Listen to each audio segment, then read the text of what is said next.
নমস্কার বন্ধুরা, রুবিস কিচেনে সবাইকে স্বাগত। আজকে একটা নতুন ধরনের খাবার নিয়ে চলে এসেছি। না, এটা ঘরে বানানো হয়নি, এটা রেস্টুরেন্টের।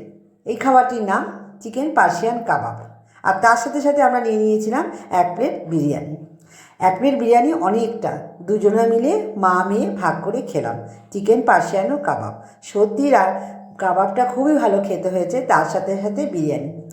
এই রেস্টুরেন্টটা হচ্ছে আমাদের রানাঘাট বিরিয়ানি প্লাজাতে। আমি এই নিয়ে দ্বিতীয়বার গেলাম। যে পরিবেশন আমাদের করছিল তার সত্যি তাদের ব্যবহার খুবই ভালো। তো তারা বললো মাঝে মাঝে এসে ম্যাম খেতে পারেন এখানে। হ্যাঁ, অবশ্যই খাওয়া যেতেই পারে। রোজ দিন বাড়ির খাবার একটু বিরক্তিই লাগে, বা বিরক্তি বলবো না, অরুচিই লাগে। মাঝে মাঝে বাইরের খাবার খাওয়া যেতেই পারে। তোমরাও বন্ধুরা খেয়ে আসতে পারো। ভালো জায়গাটা, খুবই ভালো লাগলো আমার। আর আমি তো জানোই খাবার খেতে ভালোবাসি। তো আর একটা কথা, মেয়ে বলছিল যে বাড়ির জন্য ছেলে আছে, মা পার্সেল করে নাও, হাজব্যান্ডও আছে, ওদের জন্য। আমাদের যেহেতু ভালো লেগেছে, ওদের জন্য 1 প্লেট করে আমরা নিয়ে নিলাম পার্সেল করে। আর ভাবতে পারছি না যে মানে এখানে এসে খাবো। তো যাই হোক, এর সাথে আমরা স্যালাড নিয়ে নিয়েছিলাম।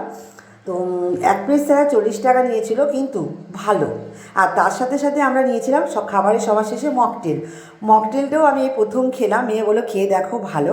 আমার এই ভিডিওটা দেখে যদি ভালো লেগে থাকে তোমরা অবশ্যই সাবস্ক্রাইব, লাইক, কমেন্ট করে দিও।